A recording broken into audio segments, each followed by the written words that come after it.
Episode में तो शब्दों के सफर के नए एपिसोड में इस पर हम आपके सामने लेकर आए हैं हमारी गेस्ट, जिनका नाम है मधुरा पाटिल। मधुरा पाटिल जो है वे वेस्ट बंगाल से बिलोंग करती है। ये पहली इंडियन है जिन्हें जो है कैन फेस्टिवल में एक फिल्म अवार्ड से नवाजा गया है, जो कि इनको इनकी सिनेमेटोग्राफी स्किल्स के लिए दिया गया है। ये पहली वुमेन भी है जिनको ये अवार्ड मिला हुआ है। तो आइए बात करते हैं मधुरा से उनकी जर्नी के बारे में। ये 30 से ऊपर शॉर्ट फिल्म बना चुकी है, ये अलग अलग फिल्म में काम कर चुकी है। इनकी अलग अलग जो है कमर्शियल प्रोजेक्ट्स में ये काम कर चुकी है, साथ में ये इंडी फिल्म भी बना चुकी है। इनकी one of the indie film जिसका नाम है वॉच मेकर, वो ढाका के स्कूल में पढ़ाई भी जाती है, ऐसा करिकुलम का पार्ट भी है। तो आइए बात करते हैं इनकी सिनेमेटोग्राफी के लिए क्या टेक है। और बहुत सारी ऐसी फीमेल्स जो इंस्पायर करती है सिनेमेटोग्राफी की फील्ड में आने के लिए, ये उन सबके लिए एक इंस्पिरेशन है। तो आइए बात करते हैं मधुरा से उनकी पर्टिकुलर जर्नी के बारे में कि उनकी जर्नी कैसी रही सिनेमेटोग्राफी के फील्ड में, एंड जो है उनके क्या क्या एस्पेक्ट्स है जो बाकी लोगों के साथ में ये शेयर करना चाहेंगे। इन साथ में जो भी एस्पायरिंग फिल्म मेकर्स है, जो सिनेमेटोग्राफर्स हैं, तो उनके लिए इनकी क्या टिक रहती है। तो आइए बात करते हैं मौथिरा से उनकी। First of all most welcome to शब्दों का सफर and thank you for joining me here. Thank you so much for having me. तो मैम आपकी जर्नी से शुरू करते हैं सबसे पहले तो मैम क्यों आती ठीक है। First Indian art Cannes. तो मतलब ये तो बहुत मैसिव वैलिडेशन है कि मतलब बिल्कुल ही डिफरेंट आपने एक तरीके से एक अवार्ड लिया जो कि पहले किसी इंडियन ने लिया नहीं है। तो उसका एक्सपीरियंस आप कैसे शेयर करना चाहेंगे, मतलब क्या एक्सपीरियंस रहा आपका बीइंग मतलब किसी भी चीज में फर्स्ट वो भी होना और अपनी कंट्री को भी एक तरीके से फर्स्ट होकर रिप्रेजेंट करना इन दिस फील्ड। देखिए, जब हम लोग कुछ काम करने लगते हैं, कुछ पढ़ाई करके कुछ एक जॉब में घुसते हैं या कुछ भी करते हैं, तो हमेशा उस चीज का एक वैलिडेशन चाहिए होता है कि अच्छा काम करे तो लोगों तक पहुंचे ये। जी मैम। तो जब ये कांस का अवार्ड मिला मुझे, तो पहले जो चीज था वो तो मैं शॉक्ड हो गई थी, क्योंकि मुझे आइडिया ही नहीं था कि ऐसा कुछ है। जी। तो पहले तो कुछ दिन मुझे समझने में ही लग गया कि ये सच में हो रहा है। जी। तो वो बिलीव ही नहीं कर पा रही थी मैं। जी। फिर जब मैं फाइनली अवार्ड लेने के लिए गई और मैं अवार्ड ली भी राजीव मेहरा सर के हाथ से, हाँ तो जो जी। मैं I was very always very influenced by his work and everything. या। तो उनसे अवार्ड मिलना वो तो एक खुद में ही बहुत बड़ी बात थी। फिर उधर पे जो लोगों को मैं देख के सिनेमा सीखी हूँ, जिन लोग का काम मैंने हम लोग देखते थे जी। पढ़ने के लिए, वो लोग सामने बैठे हुए हैं, तो उनसे बात करना वो एक बहुत बड़ा एक्सपीरियंस था। वो बहुत ब्यूटीफुल। एक दूसरे तरीके से सीख था। और फिर इंडिया को रिप्रेजेंट कर पा रही हूँ मैं ग्लोबल स्टेज में, उसका तो प्राइड अलग जगह पे ही था, क्योंकि हम लोग चाहते हैं कि कुछ ना कुछ करके अपने कंट्री को रिप्रेजेंट कर जी पाए, लेकिन डेफिनेटली मैम। मीडिया इंडस्ट्री में मीडिया मीडिया इंडस्ट्री में उसका मौका बहुत कम आता है, क्योंकि एक आप ऐसे फॉर्म में हो जो टेक्निकली पेट्रियोटिक नहीं है। तो फिर उस चीज पे आप कैसे अपने कंट्री को रिप्रेजेंट करोगे, वो क्वेश्चन रहता है हमेशा अपने दिमाग में। तो वो जब कर पाई मैं, तो वो बहुत ही प्राइड मोमेंट था मेरे लिए। और फिर बात जब मैं रियलाइज की हाँ कि हाँ, मैं कहीं पे जाके एक हिस्ट्री में एक तो पॉइंट बना के गई कि कहीं पे ये तो जीके का एक क्वेश्चन बन जी। सकता है कि जी। कि किसने ये अवार्ड पहली द बार फर्स्ट। जीता, तो उसमें मेरा आंसर आएगा। या। तो मैं बहुत ही खुश थी उस चीज के लिए, अभी भी हूँ। जी। और आई थिंक जिंदगी का ये एक सबसे बड़ा पॉइंट है, जो मैं हमेशा इसको चेरिश करूंगी। और डेफिनेटली ये मैं मरते दम तक ये एटलीस्ट ये तो दिलासा रहा कि जी। कुछ ना कुछ अपने जी। कंट्री के लिए मैं देके गई, और एक पॉइंट तो मैं बना के छोड़ गई। जी। Something for your country also, मतलब आप फर्स्ट इंडियन भी हैं एंड साथ में जो आप फर्स्ट वुमेन भी हैं उस टाइम पे आपको रिप्रेजेंट करने के लिए सिनेमा में। मतलब हम लोग देखते हैं कि हम्म, काफी कम औरतें हैं जो रिप्रेजेंट कर पा रही हैं, specially in the hmm, technical field. Hmm, तो उनके लिए भी एक हम्म। तरीके से मतलब मोटिवेशन सेटअप हो गया कि फ्यूचर में अगर कोई इंस्पायर होगा तो may be they can be in this field, वो सोच सकते हैं अपना करियर ऑप्शन। जी बिल्कुल, ये मेरा एक सबसे बड़ा मुझे लगा था कि ये एक पॉइंट है कि जो अवार्ड में जीती, जी। उसको मैं स्टेज पे कही भी थी कि ये विजुअल जो है कि एक साड़ी पहन के एक लड़की खड़ी और अवार्ड ले रही है डांस में, जी। ये विजुअल है। तो ये विजुअल अगर 10 और लड़कियों को मोटिवेशन देती है, जी। इंस्पायर करती है कि जी। मैं भी कर सकती हूँ, क्यों ना करूँ ये, या जी। मुझे भी वो जगह पे पहुंचना है, तो वो फिर मेरा आधा जीत तो उधर पे ही है। क्योंकि जी। इतने कम लड़कियां हैं, औरतें हैं इंडियन इंडस्ट्री में, फिल्म में स्पेशली।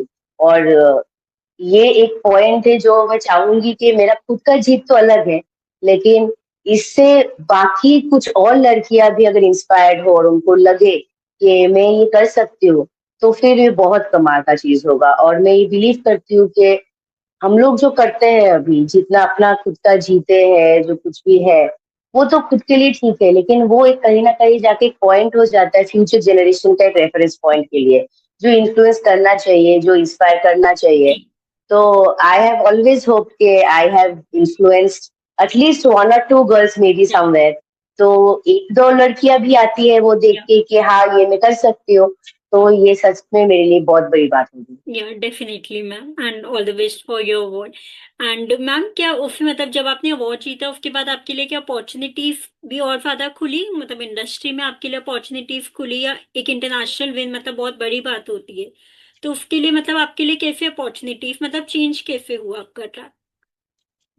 देखो, चेंज वैसे कुछ हुआ वो मैं नहीं बोल सकती, क्योंकि वो अवार्ड जिस टाइम पे मैं जीती थी, वो किसी को पता भी नहीं था कि वो अवार्ड क्या है। जी। It was very very new. जी। किसी को actually nobody knew about it. तो क्यूरियोसिटी मिली मुझे कि मेरे नाम लोग जाने। मेरा खुद का बंगाल में तो डेफिनेटली, और उस टाइम पे मैं I was just started working out. मैं कुछ 1 या 2 साल ही इंडस्ट्री में आई थी, तब जी। काम चालू की थी जब जी। मुझे अवार्ड मिला। जी। तो मेरे बारे में कोई जानता भी नहीं था जब मुझे ये अवार्ड मिला। तो ये अवार्ड का सबसे बड़ी बात है कि मोर देन अपॉर्चुनिटीज, ये मुझे लोगों तक लेके गए। और मैं लोगों से मिली, सब लोग मेरे नाम जाने, and I got introduce into the industry pan Indian in a way that I never thought. जो मुझे बहुत टाइम लगता था जी। कि मेरा नाम बॉम्बे में भी जाने, केरला में भी जाने, जी। मेरे खुद की इंडस्ट्री बंगाल में भी जाने, वो जानना बहुत इजियर हो गया था। जी। वो सब लोग अचानक से दे सडनली सॉ दिस जी। गर्ल, एंड सडनली सब लोग को मेरा नाम पता चल गया। तो वो एक सबसे बड़ी बात थी, मोर देन वर्क अपॉर्चुनिटीज। क्योंकि आप जितना भी कुछ कर लो, ये तो सच बात है कि औरतें को उतना अपॉर्चुनिटीज कोई देता नहीं है। डेफिनेटली। और उससे ज्यादा ये अवार्ड्स में एक्चुअली जो हो जाता है ना, उसमें और एक क्वेश्चन हो जाता है कि या इसको ये क्या मिला है एग्जैक्टली exactly? या जैसे बहुत लोग को पता भी नहीं था क्या मिला। मैं बहुत सालों तक ये सुनती रही, आपको ऑस्कर मिला है क्या? या तो आई वाज लाइक, नहीं, ऑस्कर नहीं मिला है, जी। दूसरा कुछ है। तो अपॉर्चुनिटीज का बात उस हिसाब से नहीं है, लेकिन हाँ, मैं लोगों तक पहुंची। जी। बहुत फिल्म मेकर से मैं मिली, बहुत प्रोड्यूसर से मिली, बहुत जी। दूसरे टेक्निकल जो जी। काम करते हैं उन लोगों से मैं मिली। जी। तो वो एक बहुत बड़ा पॉइंट था मेरे लिए, so early on in my career, to meet all of this amazing people all जी। Around our industry, in our country. आपको बेसिकली अवार्ड ने रिकॉग्नाइजेशन दिया जी इंडस्ट्री में, जैसे अगर आपने नए न्यू कमर थे उस पर्टिकुलर टाइम पीरियड पे, तो लोग आपको जानने लग गए। क्रिएटिव फील्ड में आपको जी एक बिल्कुल। रिप्रेजेंटेशन मिल गया अवार्ड के थ्रू। जी जी बिल्कुल बिल्कुल। बाकी मैम, जो आपको अवार्ड मिला था वो किसी एक फिल्म के लिए नहीं मिला था, बाकी एक एक तरीके से आपका जो भी आपने काम किया था उसके लिए, प्रॉमिस के लिए एक ट्रिब्यूट था वो बेसिकली। तो आपके शुरुआत के प्रोजेक्ट्स जैसे कि अमियो मनोहर जो आपने शूट किया था, हम्म। एंड उसके बाद या फिर पेपर बॉय हो गया, तो इनमें कौन से ऐसे इवेंट है जो आपको एक मतलब एक पोटेंशियल, आपको क्या लगा कि उनको क्या चीज ऐसी पसंद आई जिसके लिए वो कन्विंस हुए कि आपको चूज करना चाहिए? मुझे जो कहा गया था, ये कांस जब अवार्ड दे रहे थे, तो वो लोग डेलिब्रेशन देते हैं या कि क्यों अवार्ड दिया जा रहा है, क्यों जी। क्या क्यों लगा कि इनको देना जी। चाहिए।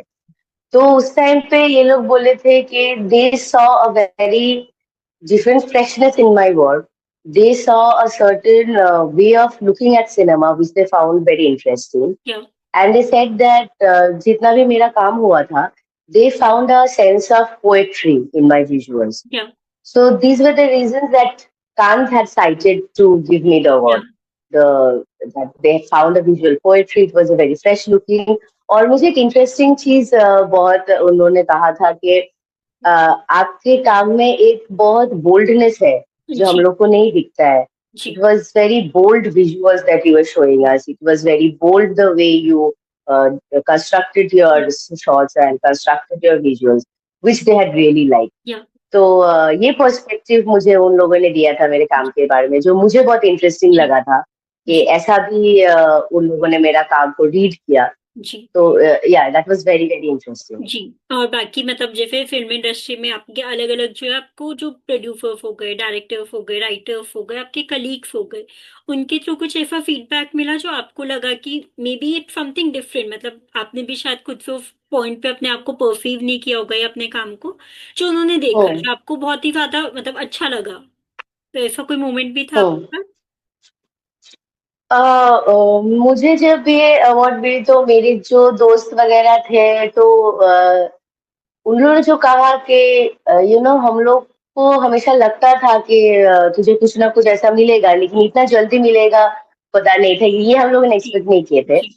बट एपरेंटली जो मुझे कहा गया कि मैं बहुत ध्यान देती हूँ एक कहानी पे, एक स्टोरी जी। पे शूट करने से पहले, और मुझे लगता है कि हर कहानी जो है उसको बोलने का तरीका अलग होना चाहिए, सबका विजुअल्स अलग होना चाहिए, क्योंकि मैं जैसे एक कहानी बोल रही हूँ, दूसरा कहानी एक तरीके से नहीं बोला जा सकता, जी। क्योंकि कहानी अलग है, उसका मिलियो अलग है, उसका सब कुछ अलग है। जी। तो मैं बहुत उस चीज पे ध्यान देती हूँ, तभी भी देती थी, अभी भी देती हूँ कि कहानी अलग से दिखना चाहिए, वो कहानी के लिए वो वाला स्टोरी टेलिंग पर्टिकुलर होना चाहिए। जी। तो मेरे दोस्तों ने वही कहा था कि ये जो मैं डिटेल देती हूँ कि जी। ये कहानी का यही विजुअल स्ट्रक्चर है और यही विजुअल स्टोरी टेलिंग होना चाहिए, वो कहीं जाके बहुत वर्क किया है। जी। और दे ऑलवेज साउंडेड इंटरेस्टिंग कि मैं कभी अपना सिग्नेचर, ऐसा कुछ नहीं है, मैं रखना पसंद नहीं करती हूँ। मुझे लगता है जी। कि एक डीओपी का काम एक्चुअली सिग्नेचर लेस होना चाहिए, जी। कि वो हर कहानी की तरह वो मोल्ड करता हुआ जाए। जी। तो वो लोग ने कहा कि ये जो चीज है वो बहुत इंटरेस्टिंग होता है, क्योंकि मेरा अगर आप काम देखोगे, चार वर्क एक साथ देखोगे, तो किसी के हाँ। साथ किसी का कुछ मैचिंग नहीं है। हाँ जी। तो वही शायद से कहीं मेरा जी। सिग्नेचर है, मतलब हर और वो सब किसी में लोग को आप बहुत अच्छा डिफरेंट लगता है। अप्रोच और ऑथेंटिसिटी लेके आती हैं प्रोजेक्ट्स में, जो कि मतलब आपको एक तरीके से अलग अलग रोल्स, जैसे हम बोलते हैं एक्टर्स के लिए कि वो एक अलग अलग फ्रेम्स एक्सप्लोर करते हैं, तो ऐसा ड्यूटी भी आप अलग अलग करेक्ट। फ्रेम्स एक्सप्लोर करती है कि एक स्टोरी के बाद कुछ डिफरेंट होना चाहिए, ताकि आप भी अपने आप को एक्सप्लोर कर पाए कि रिप्रेजेंट कैसे करना है। जी जी बिल्कुल। जी मैम।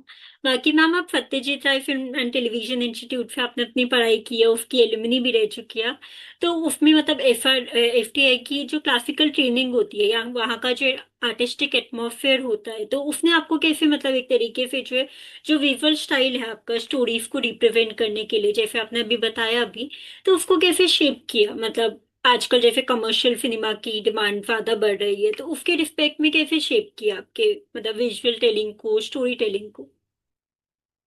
देखिए, फिल्म स्कूल एक स्पेस जैसा होता है कि उसमें आप फिल्म सीखते हो। जी। तो इसके लिए आपको एक्चुअली कमर्शियल फिल्म भी दिखाया जाता है बात करने के लिए, आपको क्लासिकल फिल्म भी दिखाया जाता है बात करने के लिए। पॉइंट ये है कि आप एक तरीके का, वो आपका पर्सनल चॉइस हो सकता है जी। किसी का, कि वो सर्टेन फिल्म बिलीव करता है, करती है, और जी। उसको वही करना है। या फिर दूसरा होता है कि आप एक टेक्नीशियन बन जाते हो, कि आपको पता है कि ऐसा कैसे करना है, वैसा कैसे करना है, जी। और आप दोनों को कर सकते हो। आप टेक्निकली ट्रेन होते हो, तो आपको वो पर्टिकुलर जॉनर के लिए तो आप ट्रेन नहीं किया जाते हो। जी। और फिल्म स्कूल का मजा वही है कि आप इतने सारे लोगों से मिलते हो, इतने सारे स्टूडेंट्स आते हैं, डिफरेंट बैकग्राउंड से आते हैं, डिफरेंट लैंग्वेजेस से आते हैं। सो आप सब मिलके ना फिल्म को सेलिब्रेट करते हो कि ये लैंग्वेज का फिल्म ऐसा होता है, उसका अंडरस्टैंडिंग ऐसा होता है, जी। दूसरा वाला लैंग्वेज का फिल्म ऐसा होता है, उसका अंडरस्टैंडिंग अलग होता है। आप वर्ल्ड सिनेमा देख रहे हो, कमर्शियल सिनेमा देख रहे हो, तो आप बेसिकली आप सिनेमा सीख रहे हो, फिल्म मेकिंग सीख रहे हो। और फिल्म मेकिंग का ग्रामर्स तो है, लेकिन उसको आप सब्जेक्टिव, बहुत सब्जेक्टिव है कि कौन आपको अच्छा लगे, कौन सा आपको नहीं अच्छा लगे, कौन सा आप फॉलो करना चाहो, कौन सा आप नहीं फॉलो करना चाहो। तो मैं हमेशा यही कोशिश की थी कि मैं जो ये फिल्म मेकिंग सीख रही हूँ, मुझे सारा कुछ ऑब्जर्व करना है, लेकिन उसको मैं कैसे अप्लाई करूँ, वो मेरे ऊपर है। जी। मैंने तारकॉस्की भी देखा है, मैंने रोहित शेट्टी भी देखा है, तो I have seen both the worlds. जी। तो अभी आपको रोहित शेट्टी को कैसे अप्रोच करना है, अगर तारकॉस्की को अप्रोच करना है, वो आपके बस की बात है, और आप कैसे करोगे उसकी हाँ आपके जी। ऊपर डिपेंड करता है। लेकिन at the end of the day you're a technician, आपको कैमरा कैसे चलाना है वो सीखना चाहिए, वो प्राइमरीली होता है। जी। तो फिल्म स्कूल का मुझे हमेशा लगता है कि ये जो थॉट प्रोसेस है ना, कि फिल्म स्कूल में लोग कहते हैं कि बहुत क्लासिकल ट्रेनिंग होता है, फिर एक तरीके का सोच होता है, वो डेफिनेटली है। जी लेकिन फिल्म स्कूल्स हमेशा आपको टेक्नीशियंस बनना सिखाता है। तो जी वो आपको कैसे आप अप्लाई करोगे वो आपके ऊपर डिपेंडेंट है। जी तो ये क्लासिकल ट्रेनिंग वो फाउंडेशन होता है, क्योंकि जी फिल्म मेकिंग का इतना लंबा हिस्ट्री है हम लोग का। तो आपको बैकग्राउंड सीखना ही पड़ेगा, वरना वो फाउंडेशन बहुत हल्का हो जाता है। जी तो इसके लिए आपको वो सीखना पड़ेगा, लेकिन उसके ऊपर आप स्ट्रक्चर कैसे बना रहे हो, जी उसके ऊपर आप कौन सा फिल्म को फाइनली अप्रोच कर रहे हो, कौन सा जॉनर को आप अप्रोच कर रहे हो, वो कम्प्लीटली इज योर थिंग। और देखा जाए तो फिल्म स्कूल से बहुत सारे कमर्शियल हाँ जी directors and DOPs and actors निकले हुए हैं। जी एफटीआई से भी, एसआरएफटीआई से भी। जी तो इट्स नॉट अबाउट के it's a thing between art films and commercial films for film school. जी film school teaches you to be a technician first जी एंड एन आर्टिस्ट फर्स्ट। और आप उसको कैसे अप्लाई करोगे, उसका आई थिंक वो बहुत पर्सनल हो जाता है। जी मतलब वो आपको ओवरऑल ट्रेन कर देता है एंड स्पेशली आप टेक्नीशियन या एक आर्टिस्ट की फॉर्म में पहले, एंड उसके बाद इट्स अप टू यू कि आप उसे कैसे लेके जाना चाहते हो या किस डायरेक्शन में जाना चाहते हो। मतलब इट लीव्स यू ओपन जी, एंडेड। क्योंकि वो कि वो ओपन एंडेड होना भी चाहिए, क्योंकि आप अगर एक जॉनर में अपने आप को थोड़ा, if you bound your self in one particular genre, फिर आप वो एक्सप्लोर नहीं कर पाते हो कि इतने सारे काम होते हैं, इतने जी सारे कहानियां हैं, इतने सारे स्टोरी टेलिंग है। तो जी मुझे लगता है कहीं जाके अगर आप डिसाइड भी कर लेते हो कि मुझे सिर्फ यही करना है, तो फिर जी वो थोड़ा प्रॉब्लमेटिक भी है। एज अ टेक्नीशियन आपको खुला रहना चाहिए कि मुझे बस काम करना है, कि जी कोई भी अच्छा काम हो, अच्छा जी काम मिले, मैं जी करना चाहूंगी। जी मैम डेफिनेटली मतलब आप लोग को एक तरीके से वो ओवरऑल ट्रेन कर देते हैं and then it's up to you कि आप कैसे करना चाहते हैं अपने काम को, या मतलब अगर डिफरेंट टाइम में एक्सप्लोर भी करना चाहते हैं किसी और फील्ड को तो यू कैन इवली डू, मतलब ओवरऑल पर्सनालिटी ट्रेन है। जी मैम। बाकी एब्सोल्युटली। मैम आपके पेरेंट्स भी एक अवार्ड विनिंग आर्ट फोटोग्राफर्स रह चुके हैं, तो लाइट कॉम्पोजिशन या विजुअल पोएट्री की मतलब आपकी फाउंडेशनल अंडरस्टैंडिंग कैसे शेप हुई, मतलब क्या बचपन से ही शेप हो गई थी आपकी या फिर मतलब एक तरीके से जो आपका मतलब कैसे उस क्राफ्ट को शेप करने में हेल्प किया आपके उसमें। ऑब्वियसली बिकॉज मैं बचपन से ये आर्ट फॉर्म में हूँ, मुझे फ्रेमिंग्स का सेंस पहले से था, कॉम्पोजिशंस का सेंस पहले से था, ये एक्सपोजर, अपर्चर। आप बड़े हो रहे हो एक सिचुएशन में जो ये वर्ड्स बहुत नॉर्मल है आपके डेली जिंदगी में। तो वो एक फाउंडेशन तो ऑब्वियसली बना दी थी मेरे लिए। एक दुनिया देखने का एक नजरिया तो डेफिनेटली मुझे दिया गया था पहले, क्योंकि मेरे फादर ने जब पहली बार मुझे कैमरा हाथ में देके बोला कि देख इसके अंदर से, तो जी मैं जब व्यू फाइंडर में आंख लगा के देखी, मुझे अचानक दिखा कि दुनिया बहुत अलग दिखता है वो कैमरा के हाँ थ्रू जी से। और जी वो बहुत मैजिकल है और बहुत ब्यूटीफुल भी है। तो वो सारे जो चीजें मैं बचपन से सुनती हुई आई थी, देखते हुए आई थी। हम लोग के घर पे डार्क रूम था, तो डार्क रूम में मैंने अपने फादर को प्रोसेस करते हुए देखा था इमेजेस। तो ये चीज मुझे ऑब्वियसली बहुत हेल्प की कि मैं हमेशा ये सिचुएशन में या फिर ये अंडरस्टैंडिंग में ही मैं बड़ी हुई हूँ कि कैसे देखा जाता है, कैसे विजुअल ट्रांसलेटेड होता है। जी तो वो एक sense of understanding of visual, sense of understanding of composition, of जी फोटोग्राफी। बिकॉज फोटोग्राफी सिनेमाटोग्राफी का बेसिस है, इमेज मेकिंग ही उसका बेसिस है। जी तो वो फाउंडेशन, वो बेसिस मुझे बहुत ही हेल्प हुआ था जी कि मेरे अंदर वो कहीं ना कहीं वो डाला गया था, वो जर्म घुस गया था। तो जी वो बाद में जब मैं पढ़ाई कर ली थी इसको सिनेमाटोग्राफी के तौर पे, तो वो अंडरस्टैंडिंग ऑलरेडी कहीं पे था जिसके ऊपर मैं बिल्ड करती हुई गई। जी डेफिनेटली मतलब आपको एक बेस बन गया था जैसे एक बच्चे का छोटे बचपन में बन जाता है कि ये एक फाउंडेशन आपका तैयार हो गया था, एंड देन उसके बाद आपने उसमें अपनी इम्प्लीमेंट जो भी आपने सीखा आर्ट स्कूल में, फिल्म स्कूल में जितने भी आपने पढ़ाई की, और आपका जो पर्सनल टेक था चीजों को देखने के लिए परसीव करने के लिए आपने वो इनपुट दिया उसको। जी एब्सोल्युटली, एब्सोल्युटली। जी। एंड मतलब आपका एक और तरीका मैं पूछना चाहूंगी, जैसे कि अगर कैमरा को देखने का, जैसे हम कोई भी चीज देखते हैं बीइंग अ फोटोग्राफर या बीइंग अ हम्म, सिनेमेटोग्राफर, आप लोग किसी भी चीज को एक हम्म, अलग लेवल से परसीव करते हैं, एक डिफरेंट टाइप में परसीव करते हैं, जो मतलब जो हम लोग जैसे नॉर्मल लाइफस्टाइल हम लोग अपना परसीव करते हैं, हम लोग उस तरीके से नहीं देख पाते चीजों को। तो हम्म। कोई एक पर्टिकुलर आप चीज या एक फॉर्मेट बताना चाहेंगे जिसमें आप पर्टिकुलरली परसीव करना पसंद करती है, मतलब चीजों को एक डिफरेंट टेक को कैसे लेके जाती है, अप्रोच क्या रहती है। मुझे लगता है कि एक्चुअली जो मेरे लिए होता है कि इतना विजुअली मैं सब कुछ सोचती हूँ, परसीव करती हूँ कि आप कुछ भी मुझे बताओ, मैं उसको सबसे पहले वो कहानी सुनना एक चीज होता है, मेरी इमेजिनेशन चालू हो जाता है फ्रेम देखने का। जो मेरा नॉर्मल प्रैक्टिस है कि मैं कहीं घुस के पहले चीजें हो जाता है कि अच्छा इधर पे अच्छा कितना अच्छा लाइटिंग आता है, हाँ या जी। फिर मैं देखती हूँ कि इतना अच्छा लाइटिंग नहीं है, जी। वो किसी का घर हो, किसी कैफे में गई हो, जी। या फिर ऐसे ही रास्ते से चल रही हूँ, छोटा पान का टपरी है, तो उधर भी मुझे देख के लगता है अरे वाह कितना अच्छा लाइटिंग लग रहा है ना, हम्म। ऐसा अगर कर सकते हैं तो फिर या किसी ने कुछ साड़ी पहना है, किसी ने कुछ कपड़े पहने, वो मैं देखती हूँ ये कैमरा में अच्छा दिखेगा, हाँ जी। या फिर किसी से मैं मिलती हूँ, किसी को जी। देखती भी हूँ तो ऐसा लगता है कि नहीं इसका जो फेशियल स्ट्रक्चर है इसमें अगर ऐसे लाइटिंग करे तो बहुत हाँ मजेदार जी। दिखने वाला है। हाँ तो जी। आई थिंक जो हो जाता है कि एटलीस्ट मेरे लिए जो है कि मेरा वो प्रैक्टिस से हो गया कि मैं हर चीज को बहुत विजुअली परसीव करती हूँ। जी। वो कुछ भी हो जाए, वो किसी से मिलना हो, किसी जगह पे जाना हो, कुछ चीज देखना हो, कपड़े हो, कुछ भी हो, वो जी। पूरा चीज ही ट्रांसलेशन होता है कि ये अगर मुझे शूट करना होगा तो कैसे लगेगा, जी। या फिर ये स्पेस अगर मुझे लाइट करना है तो मैं कैसे लाइट करूंगी। तो वो एक इंटरनल ऑटोमेटिक प्रोसेस है जो मेरा हो गया है, और जो मैं बाद में इम्प्लीमेंट करने की कोशिश भी करती हूँ जब मैं लाइटिंग करती हूँ वगैरह, कि कहीं पे मैं देखी थी कि उधर पे ना जी। लाइटिंग बहुत अच्छा था, वैसा अगर इधर कर पाते हैं तो हाँ उसको मैं जी। कॉपी करने की कोशिश करती हूँ कि जी। वो उस दिन ना वो वाले रेस्टोरेंट में मैंने देखा था ये वाला लाइट बहुत अच्छा लग रहा था, तो चलो हम लोग ट्राई करते हैं हाँ कि जी। ये वाला लाइट इधर पे अगर कर पाए तो। सो आई जी। थिंक वो मेरा विजुअल बैंक भी बनने लगता है, और मेरा ऐसा दुनिया ही अभी बन गया। तो मेरे बहुत जी। दोस्त है जो फिल्म से नहीं है, वो बहुत गुस्सा हो जाता है कि हाँ जी। अरे तू कहीं भी जाती है हम लोग के साथ, यूर ऑलवेज थिंकिंग अबाउट के नहीं ऐसा लाइटिंग होना हाँ चाहिए, जी। ऐसा ये होना चाहिए, तो उससे निकलो थोड़ा बाहर, जी। नॉर्मली थोड़ा जी। देखो दुनिया को। जी। लेकिन वो नहीं हो पाता है, वो जी। मेरा देखने का तरीका ही ऐसा बन गया है कि अगर वो शूट करते हैं उसको, अगर कैमरा के थ्रू देखते तो जी। कैसा लगता। जी, मतलब आप थ्रू कैमरा के लेंस से मतलब एक तरीके से वर्ल्ड को एक्सप्लोर करती है कि मे बी कुछ डिफरेंट मुझे मिलेगा, एंड स्टिल आप अपनी आर्ट फॉर्म में भी वो फिर लेके आ पाएंगे ऑन अ प्रैक्टिकल बेसिस, और लोगों को भी अपना जी मतलब जी आपने बिल्कुल। देखा विजन वो लोगों को भी दिखा पाएंगे।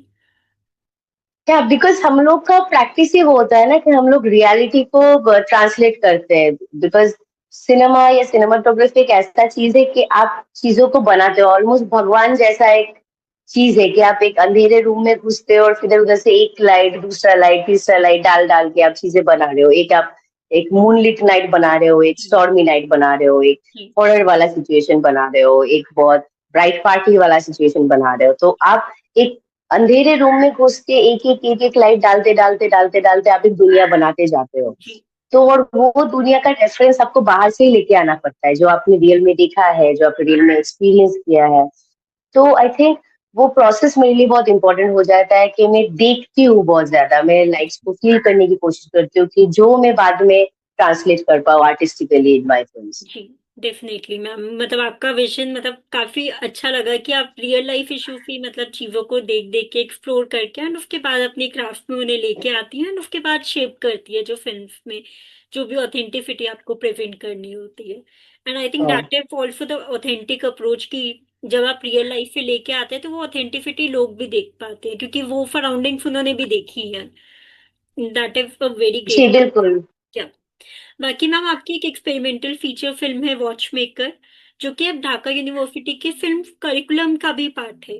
तो मतलब इस फिल्म में जो जी आपने सबसे बड़ा विजुअल एक्सपेरिमेंट किया था वो क्या था कि आपको लगता है कि फिल्म स्कूल्स में भी मतलब इसे करिकुलम में ऐड किया गया ताकि जो वहाँ के स्टूडेंट्स हैं उनको भी ये पढ़ाया जाए कि ऐसे भी फिल्म बनाई जाती है। एक्चुअली वो जो फिल्म है वॉचमेकर, वो एक जर्मन एक्सप्रेशनिज्म स्टाइल में शूट किया गया है।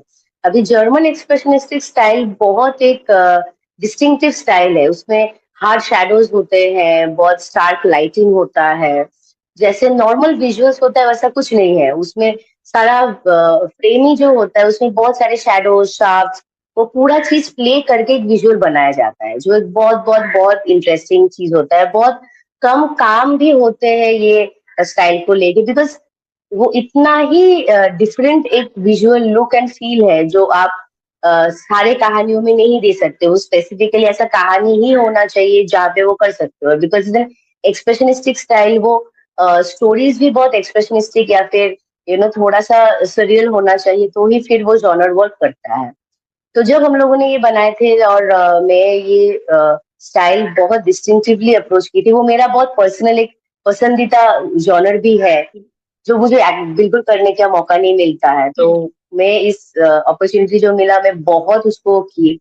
और मुझे लगा कि ये करिकुलम में डाला गया इसीलिए क्योंकि प्रेजेंट सिचुएशन में पुराने तो बहुत मिलते हैं जो वो स्टाइल में शूट किया था, वो जर्मन फिल्म्स जो है पुराने उसमें ही वो थे।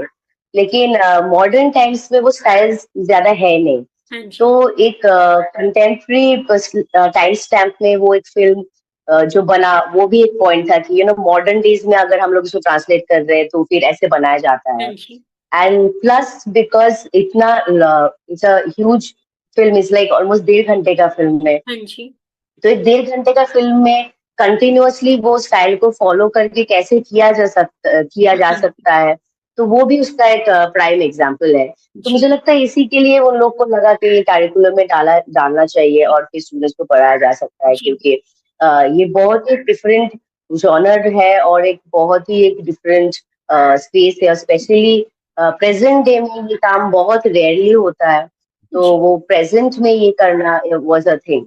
तो जी मुझे इसीलिए लगता है, और डेफिनेटली मुझे मुझे आज तक वो बहुत फेवरेट काम है भी मेरा। जी। वॉच मेकर मतलब आपकी one of the favourite film है जो आपने बनाई है, जो आप शैडो वर्क का जो जर्मन जर्नल बोल रहे हैं उसके अकॉर्डिंग जो हम्म। आपने बिल्डअप किया है। एंड मैम इसी हम्म। तरीके के मतलब ऐसे काफी सारे जर्नल्स होंगे जो कि एक्सप्लोर अभी नहीं किए गए, या उनका बहुत कम एक लिमिटेड अमाउंट ऑफ वर्क जो है वो अवेलेबल है मार्केट में। तो एनीथिंग आप कोई हम्म। ऐसे जर्नल के बारे में बताना चाहेंगे जो लोगों को अभी जिसके बारे में अवेयरनेस नहीं है और आपको लगता है कि होनी चाहिए लोगों को अवेयरनेस? नहीं, वैसा नहीं है, लेकिन एक स्टाइल ऑफ फिल्म मेकिंग हुआ करता था जो उसको नियो नोयर कहते हैं। जी नोयर फिल्म एक टाइम में हॉलीवुड में बहुत पॉपुलर था, जो सारे डिटेक्टिव फिल्म थे, वो हार्ड बॉइल्ड डिटेक्टिव फिल्म कहा जाता है जी उसको। तो बहुत बहुत डार्क स्टोरियां हुआ करती थी और उसका एक बहुत डिस्टिंक्टिव लुक एंड फील हुआ करता था, जो नोयर फिल्म से जो बाद में बन गया नियो नोयर, जी जिसका बहुत मॉडर्न और बहुत स्टार्क एग्जाम्पल है सिन सिटी करके एक फिल्म। जी तो लेकिन वो जॉनर अभी बिल्कुल नहीं बनता है, थ्रिलर्स बनते हैं, लेकिन वो नोयार वाला जो फिल्म है, जो जॉनर है, वो कहीं जाके वो बनना बंद हो गया है। जी अ, वो मैं चाहूंगी अगर वापस आए तो बहुत मजेदार होगा, क्योंकि जी वो देखने में बहुत इंटरेस्टिंग होता है, वो स्टोरी टेलिंग बहुत इंटरेस्टिंग होता है, जी और वो बहुत पॉपुलर भी थे एक टाइम पे, हाँ लेकिन वो जी अभी नहीं हुए। तो वो जॉनर अगर वापस आए और फिर कोई इसको प्रॉपरली एक्सपेरिमेंट करे, जी तो मुझे लगता है बहुत अच्छा लगेगा। जी क्योंकि वो जो एक्टर्स भी है, जो राइटर्स भी है, डायरेक्टर्स है, जो भी टेक्नीशियन है, वो सबको बहुत मजा आता है वो काम करने के लिए, जी क्योंकि उसमें खेलने के लिए आपको बहुत जगह मिलता है, उसको जी एक्सपेरिमेंट करने के लिए बहुत जगह मिलता है, जी और वो देखने में भी बहुत मजेदार होता है, जी बहुत एंटरटेनिंग भी होता है। तो वो जॉनर आई थिंक वापस आना चाहिए, और किसी ना किसी को तो डेफिनेटली नियो नॉयर या फिर proper hard boiled noir films जी बनाना चाहिए, तो जी वो ऑडियंस को भी अच्छा लगे और जो हाँ काम कर रहे टेक्नीशियंस उन लोग को भी मजा जी मिले। जी मतलब कुछ ऐसा कुछ आना चाहिए जिसमें आपका जो एक तरीके से आर्टिस्ट भी या जो आपका टेक्निकल स्टाफ हो गया, कुछ भी डायरेक्टर राइटर सब एक्सप्लोर कर पाए अपनी आर्ट फॉर्म को एंड और डिटेल में जाके कर पाए ताकि लोगों को और इंटरेस्टिंग लगे। जी बिल्कुल, क्योंकि आप लोग जब टेक्नीशियंस होते हो, आपको भी लगता है कि कुछ ऐसा काम मिले कि आप खेल पाओ, आप अब कुछ जी अलग कर पाओ, जी आप कुछ आर्टिस्टिक आपका जो सीख है वो आप कहीं पे इम्प्लाई कर सको, इम्प्लीमेंट कर सको। तो वैसे काम आते हैं तो फिर मजेदार होता है, और फिर आना भी और चाहिए, सब लोग एक्सपेक्ट हाँ भी जी करते हैं। जी डेफिनेटली मैम। मैम को आपको जो है ईस्टर्न इंडिया की एक मोस्ट प्रोलिफिक एक तरीके से फीमेल सिनेमेटोग्राफर के रूप में भी हम लोग जानते हैं, कहा जाता है। तो इस रीजन की जो सिनेमा की लाइटिंग है, कलर पैलेट है या स्टोरी टेलिंग है, तो उसमें मतलब आप लोग आपको क्या लगता है कि एक अलग चीज क्या है, एक डिस्टिंक्ट बात क्या है जो आपको मुंबई या फिर साउथ इंडिया की सिनेमा में अलग लगती है, कि यहाँ का सिनेमा को देखने का लाइटिंग का अप्रोच डिफरेंट है, नॉर्थ इंडिया की जो आपकी जो सिनेमा हम लोग बॉलीवुड वगैरह में देख रहे हैं उनका अप्रोच करने का तरीका उसका डिफरेंट है, तो क्या डिफरेंस है दोनों में? अ, देखिए, ये जो सारी इंडस्ट्रीज है, मलयालम हो गया, साउथ इंडियन हो गया, या मुंबई का, या फिर नॉर्थ ईस्ट का, बंगाल का, ये हर जगह का ना वो खुद का जो सेंसिबिलिटीज है, वो कहीं जाके वो फिल्म में घुसते रहते हैं, क्योंकि आप जाके हो, आपका मिट्टी जैसा है, वो वैसा कहानी आप बोलते हो। तो साउथ इंडस्ट्री का एक बहुत खुद का एक सिग्नेचर स्टाइल है कहानी बोलने का, कहानियों को दिखाने का। जी मुंबई का एक अलग ही जॉनर है जो वो लोग फॉलो करते हैं और जो दिखाते हैं। और उससे हम लोग का बंगाल का बहुत डिफरेंट होता है, क्योंकि बंगाल बेसिकली हम लोग बहुत लिटरेचर से कहानियां लेते हैं। हाँ जी we follow a lot of literature into a stories. जी तो शरत चंद्र हो गया, रघुनाथ टैगोर जी, जी तो ऐसे बहुत सारे क्लासिकल राइटर्स का स्टोरीज वी फॉलो। तो इसलिए हम लोग का फिल्म मेकिंग का प्रोसेस थोड़ा स्लो है, इन द सेंस कि बहुत ठहराव है फिल्मों में। बहुत शांत होते हैं अपने फिल्म्स, और उनका बोलने का तरीका भी। और we like talking about relationship stories, we like talking about interpersonal connections. जी कोलकाता का एक बहुत डिस्टिंक्टिव लुक एंड फील है, स्पेशली पुराना कोलकाता का बहुत ही अलग लुक एंड फील होता है, जो हम लोग बहुत फिल्मों में रखते हैं, अप्रोच जी करते हैं। तो मुझे लगता है कि कहीं जाके, because Bengal works a lot on the literature जी for our films, and Kolkata has a very different look and feel palette. हम लोग हाँ सी जी साइड के भी है, हम लोग का रिवर भी है, जी and we also have the mountains. So I think the whole pacing of our film is a lot slower than other जी uh, genre films or other regional films. जी और एक बहुत ही पर्सनल होता है हम लोग का फिल्म, बहुत कहानियां ओरिएंटेड होता है। जी और हम लोग का बहुत मतलब, it's not very loud, it's not very बहुत कुछ हो रहा है, बहुत जी एक्टिविटीज हो हाँ रहा है, जी वैसा कुछ नहीं है। हाँ तो जी इट्स मोर अबाउट कि एक माँ बेटे का, या फिर एक कपल का, या फिर बाप बेटे का, we talk about relationships like this. जी प्यार के स्टोरीज बहुत होते हैं, रोमांटिक स्टोरीज बहुत होते हैं, सो वो रोमांस एक अलग होता है। और ये रोमांस में भी ऐसा नहीं है कि वो बहुत फ्लैम्बॉयंट हाँ जी रोमांस है। जी बहुत सटल रोमांस होता है, जहाँ पे वो लोग पोएट्री पढ़ रहे हैं या फिर एक दूसरे से मिल रहे हैं। पोएट्री इज ऑल्सो वेरी हाँ इंपॉर्टेंट जी इन बंगाली जी film and in the Bengali culture. जी सो वो सब लेके, तो मुझे लगता है कि from rest of India, Kolkata films और Bengal films are very quiet, and they are very soft films. We talk about very softer emotions. We जी talk about very deeper emotions that we have, and that makes us very different from rest of जी the मतलब genre story films. Telling और literature part जो होता है वो ज्यादा होता है फिल्म्स में कंपेरेटिवली, जो बाकी साइड में इतना नहीं शोकेस किया जाता। And that is due to maybe background भी, क्योंकि वहां पे मतलब काफी सारे जो आपके लेजेंड्स हैं उनके राइटर्स काफी सारे हो गए, रविंद्रनाथ टैगोर Hmm. हो गए, इन सब का बैकग्राउंड बेस फॉर्मेशन वहां से हुआ, तो वो लिटरेचर फॉर्म जो एक लोगों ने अडॉप्ट भी की है। एंड वही शायद फिल्म मेकिंग में वो शो Hmm. करने की कोशिश भी करते हैं कि एक एसेंस पोएट्री या फिर एक लिटरेचर आर्ट फॉर्म के लिए जिससे जाना जाता है बंगाल को, तो हम लोग वही Oh, रिप्रेजेंट भी करें, वो मिस आउट ना हो जाए उसको। जी जी जी जी। जी बाकी आपने लिटरेचर के बारे में बात की, काफी सारी चीजों के बारे में बात की, तो क्या आपको बुक रीडिंग का भी शौक है एंड एनीथिंग इन लिटरेचर? हाँ, बुक रीडिंग का बहुत जी बहुत शौक है। मैं अभी अभी पढ़ना कम हो गया है, लेकिन पहले एक एक दिन में मैं एक एक किताब खाने वाली, वो वाली जी किताबी कीड़ा थी। अभी काम की वजह से कम पढ़ सकती हूँ, मैं उतना टाइम नहीं मिलता है, लेकिन मुझे बुक्स पढ़ना बहुत पसंद है। और मैं सारे जॉनर ही पढ़ती हूँ। स्पेशली मुझे डिटेक्टिव बुक्स पढ़ना बहुत जी पसंद है, वो पर्सनल चीज है। जी लेकिन आप पॉलो कोएल्हो ले लो, या फिर ओरहन पामुक ले लो, जी काफका के लगते हैं जी इंटरनेशनली। जी फिर एल करके एक राइटर है, टर्किश राइटर, उनका काम मुझे बहुत अच्छा लगता है, उनका बुक्स मैं बहुत पढ़ती हूँ। जी सो या मुझे मुझे रीडिंग बहुत पसंद है, मुझे बुक्स जी बहुत पसंद है। जी फिल्म मैम आप एक बैकग्राउंड से भी आती है जो कि लिटरेचर से जुड़ा हुआ है, बंगाल से आती है आप, एंड साथ में जो है आपका जो है लिटरेचर आपको पढ़ने का भी शौक है, तो ऐसी कुछ बुक्स है जो आप रिकमेंड करना हाँ। चाहेंगे जो आपको लगता है कि सबको पता होना चाहिए इन बुक्स के बारे में, कि ये जो है टाइम के साथ में लैप्स ना हो जाए, तो आपको सबको पता होना चाहिए एंड पढ़नी चाहिए, ये मस्ट रीड बुक्स है, तो ऐसी कुछ बुक्स है जो आप रिकमेंड करना चाहेंगी? मुझे मुझे सबको लगता है कि खालिद हुसैनी के जो बुक्स है, जो जी वो बहुत वो जी लिखते राइटर हैं है। On based on Afghanistan, on based on ये। तो वो बहुत इम्पोर्टेंट है, क्योंकि वो टाइम स्टैम्प बहुत इम्पोर्टेंट है। वो कहाँ कैसे वो लोग रहते हैं, क्या वो हो रहा है उधर पे, जी कैसे नॉर्मल लाइफ है अंडर अ स्ट्रिक्ट रिजिम। जी तो वो आई थिंक मुझे लगता है कि सबको बहुत पढ़ना चाहिए। एंड आई थिंक बहुत कम लोग पढ़ते हैं फ्रॉम द मिडिल ईस्ट, जो राइटर्स है जी उनका राइटिंग बहुत पढ़ना चाहिए, because they right very interesting stories, और स्पेशली कि उन लोग का हालात कैसा है, उसके अंदर उन लोग जी सरवाइव कैसे कर रहे हैं, उन लोग के वो सिचुएशन के अंदर how they are surviving, how they are making sense of the madness that is happening, how they are making sense of the loss that they're going through every day. जी And there are a lot of writers from Middle East who write about their daily lives, और वो कहानियां उनके rooted बहुत होते हैं. तो मुझे लगता है वो सारे जो राइटर्स हैं उनके राइटिंग डेफिनेटली पढ़ना चाहिए, because it is a very important voice. और बिकॉज वो काइंड ऑफ डॉक्यूमेंटेशन भी वो लोग कर रहे हैं वो प्रेजेंट सिचुएशन का. तो वो जी सबको जानना भी चाहिए कि क्या हो क्या रहा है, और from the writers there. I जी think that is very important. जी खालिद हुसैनी की आई थिंक मैंने एक बुक पढ़ी है, थाउजेंड ऑफ स्प्लेंडेड फंस, जो मरीन की स्टोरी बताता है. एंड आर्टिस्ट की वो उनके रिप्रेजेंटेशन भी काफी अच्छा करते हैं कि वहाँ की सिचुएशंस भी बताते हैं, साथ में कैसे वुमेन वहाँ पे फाइट बैक भी कर रही है. आई थिंक जब स्टोरी में जो एग्जैक्टली. आपने वो बुक पढ़ी है तो उसमें जब वो बिल्डअप कर रहा होता है कि वहां पे आई थिंक उसके जो घर वाले सब मर जाते हैं एंड उसके बाद शी गॉट मैरिड, तो काफी एक अलग डिफरेंट एस्पेक्ट भी है कि उनके पास कुछ ऑप्शन नहीं होता है कि कैसे सर्वाइव करना चाहिए, and still they plan to go out कि हम लोग को फाइट बैक करना है.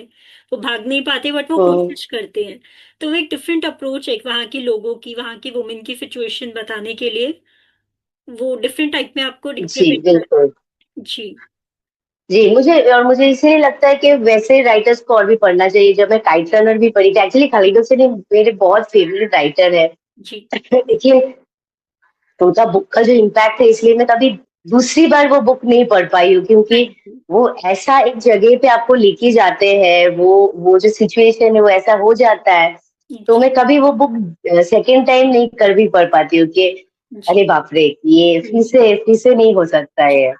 तो लेकिन मुझे लगता है ये वाले जो इम्पैक्टफुल बुक्स है वो डेफिनेटली पढ़ने चाहिए, क्योंकि जैसे आप कह रही थी, वो वुमेन एम्पावरमेंट का भी हाँ सिचुएशन है, वो जी कैसे उधर पे फाइट बैक कर रहे हैं, और वो इतना डायर सिचुएशन में कैसे ये लोग सरवाइव कर रहे हैं, हाँ वो जी बताना, और उसके अंदर भी होप रह जाना कि अगला दिन बेटर आएगा. जी तो बहुत बहुत बहुत इम्पोर्टेंट है. हाँ जी मैम. तो वो एक different type of story telling approach जो वो यूज करते हैं, हम लोग को वो पढ़नी चाहिए, और वहाँ के कल्चर, वहाँ के जो रूट्स या प्रॉब्लम्स भी जो हैं तो वो लोगों को पता होना चाहिए उसके बारे में. तो मैम आपने जो है बहादुर और अमर कॉलोनी जैसी फिल्में भी लिखी है जो कि अवार्ड विनिंग फिल्म रह चुकी है. तो इंडी सिनेमा को अप्रोच करने के लिए एक इकोनॉमिक चैलेंज भी होता है, तो उसे कैसे मैनेज करती हैं आप, या फिर एक इंडिपेंडेंट बजट फिल्म अगर आपको बनानी है तो उसमें एक वर्ल्ड क्लास लुक कैसे देती हैं कि इंडी फिल्म्स जो एक डिफरेंट डिफरेंट अप्रोच की होती हैं, कि आपको जो है बजट इश्यूज भी होते हैं, काफी सारा रिप्रेजेंटेशन भी दिख रहा होता है, इतना ज्यादा लोग देखते भी कम है इंडी फिल्म्स को, तो वो कैसे होता है मैनेज, तो उसका क्या अप्रोच रहता है आपका. इंडिपेंडेंट फिल्म्स मेरे लिए बहुत इम्पोर्टेंट है, क्योंकि आप वो एक स्पेस है जहाँ पे मैं बहुत खुल के काम कर सकती हूँ, मैं अपना आर्टिस्टिक जो सेंसिबिलिटीज है वो मैं यूज कर सकती हूँ. तो इसलिए always I have supported independent films. और मैं जब इंडिपेंडेंट फिल्म से एक्सेप्ट करती हूँ, मुझे पता है कि उसका बजट कंस्ट्रेंट्स रहता है, जी लेकिन मुझे ये भी पता होता है कि वो सबसे ज्यादा वर्ल्ड वही शायद फिल्म घूमेगा, बिकॉज वो जी फिल्म बना ही जा रहा है because of festivals and everything. हाँ जी so I always approach it in that way. And मेरा ये हमेशा ध्यान में रहता है कि अगर मुझे कोई हायर कर रहा है एज अ टेक्नीशियन, ये मेरा जिम्मेदारी है कि वो फिल्म जो बजट का है उससे एटलीस्ट 10 रुपए का ज्यादा दिखे. हाँ यू नो, जी it should look more expensive than what it is. तो और ये दिखाना ही मेरा काम है, और इसीलिए मैं ट्रेंड हुई हूँ. तो आई यूज माई टेक्निकल स्किल्स के जी हम लोग को, you know, I always believe कि आपका जो इक्विपमेंट है वो कभी आप पे भारी नहीं होना चाहिए. You as a technician should know कि कैसे मैं कौन सा इक्विपमेंट यूज करूँ जिससे मुझे अपना हिसाब का आउटपुट मिले.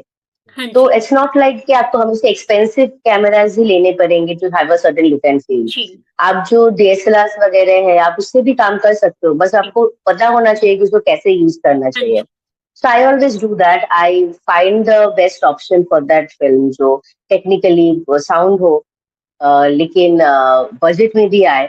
और फिर मैं उससे काम करती रहती हूँ कि वो लुक एंड फील जो डायरेक्टर भी चाहते हैं और मैं भी जी चाहती हूँ वो अचीव कर पाए. कि और वो फिल्म जब बाहर दिखाया जाए कहीं पे इंटरनेशनल ऑडियंस के लिए वो ऐसा ना लगे कि उन लोग को लगे कि ये टेक्निकली अच्छा नहीं है हाँ जी। फिल्म, या फिर ये अच्छा नहीं दिख रहा है. So that is always my point.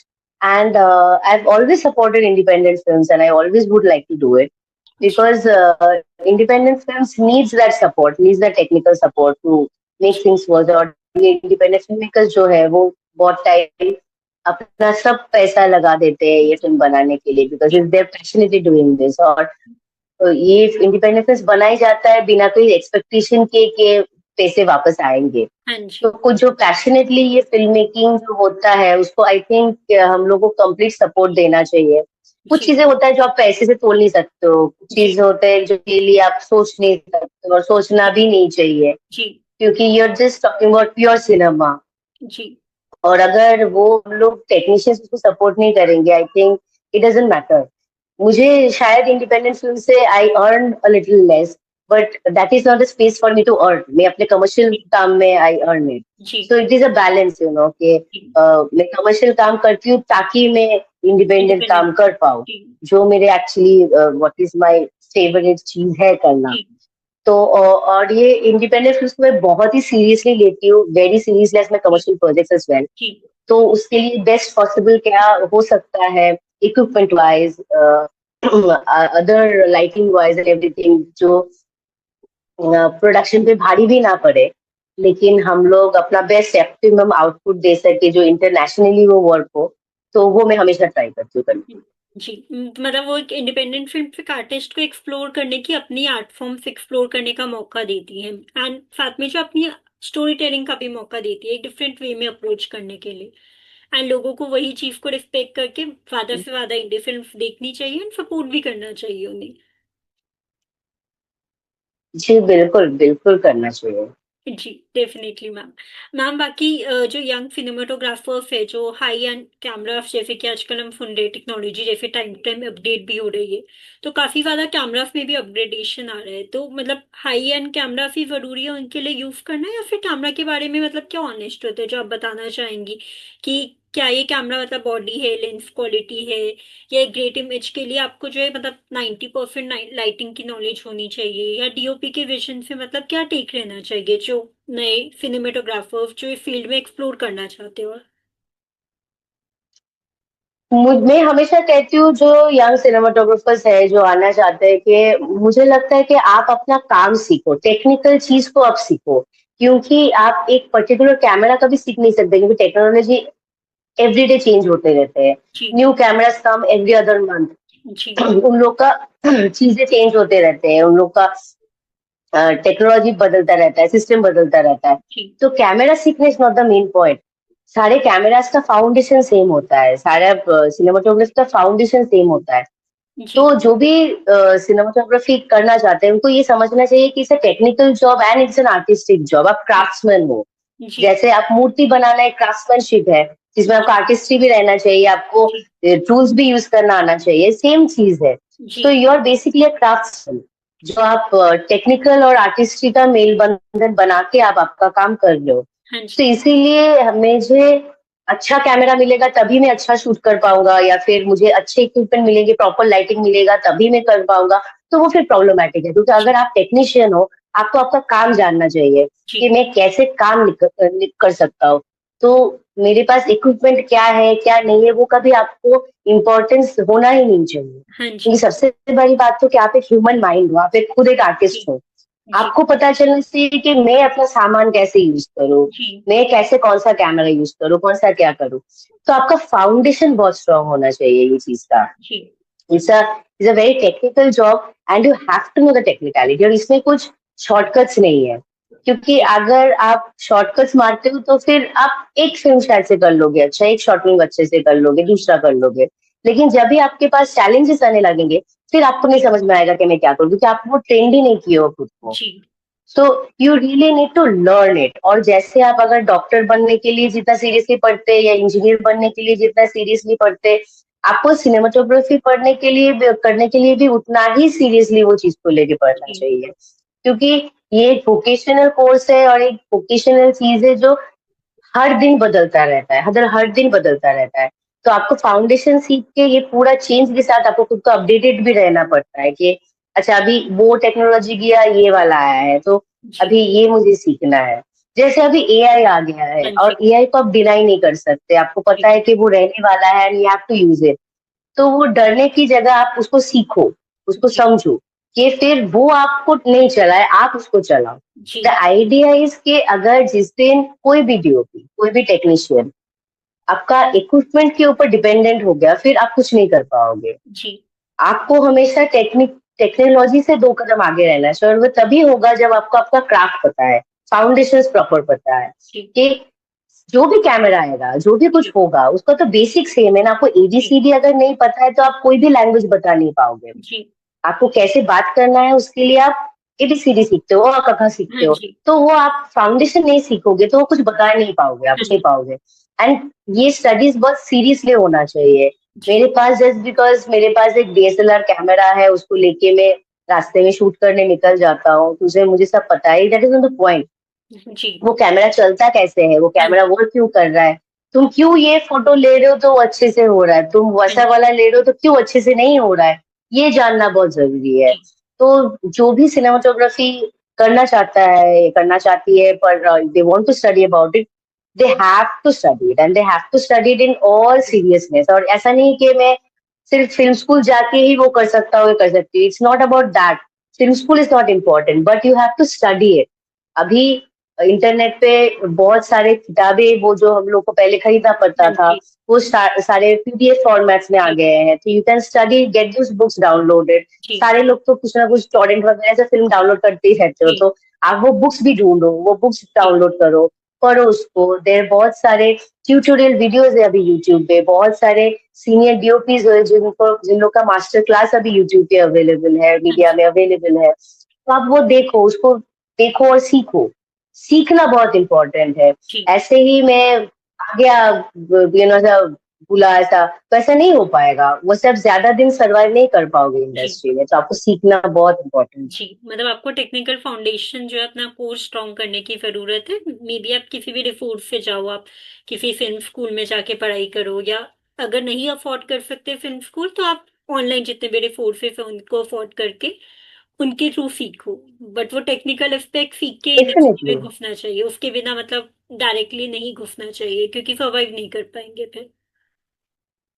हाँ, मतलब वो कुछ मतलब नहीं होता है क्योंकि इतना सब कुछ चेंज होता रहता है, इतना सारे चैलेंजेस है, तो आपको अगर नहीं पता है कि आपको करना क्या है, तो जी। फिर वो बहुत मुश्किल हो जाता है। फिर आप फ्लूक हो और एक दो आप चक्के से अच्छा जी। हो गया, फिर लेकिन आपको 10 साल 20 साल अगर बिताना है इसमें, तो आपको चाहिए जानना कि क्या हो रहा है। जी, डेफिनेटली मैम। मैम बाकी अगर जैसे कुछ नए सिनेमेटोग्राफर्स होते हैं या बिहाइंड द कैमरा जो काम करते हैं लोग, वो अगर प्रोडक्शन का पार्ट बनना चाहते हैं तो क्या मतलब ऐसा कंपलसरी है, जैसे आप भी बंगाल से ही ऑपरेट करती है मैक्स ऑफ द टाइम, तो क्या वो कंपलसरी है कि उन्हें मुंबई ही जाना होगा क्योंकि इंडस्ट्री वहां पे है मेजर कोर, या फिर मतलब वो कहीं से भी अपना जो है स्टार्ट कर सकते हैं, प्रोडक्शन का पार्ट बन सकते हैं? साथ में प्रोसेस क्या रहता है प्रोडक्शन का पार्ट बनने का, and specially for the females also कि क्या प्रोसेस रहता है क्योंकि इस फील्ड में हम फीमेल्स को कम देखते हैं। फीमेल्स बहुत कम रहते हैं टेक्निकल जॉब्स में, जैसे कैमरा हो गया, फिर एडिट हो गया, या फिर साउंड डिजाइन हो गया, तो इसमें सारे there lot of less women in this technical fields, तो उसमें और भी ज्यादा वीमेन शुड कम। और मुझे नहीं लगता है कि यू शुड बी जियोग्राफिकली वो बेस्ड होना चाहिए आपको अच्छा काम करने के लिए। You should go and start working in any place. जैसे मैं बंगाल से सबसे ज्यादा काम की थी, हाँ जी। मुझे उस टाइम पे बहुत लोग कहते थे कि आप बॉम्बे क्यों नहीं जाती हो, तुम जी। बॉम्बे जाके काम जी। करना चालू जी। करो, उधर पे इंडस्ट्री ज्यादा बड़ा है एंड एवरीथिंग।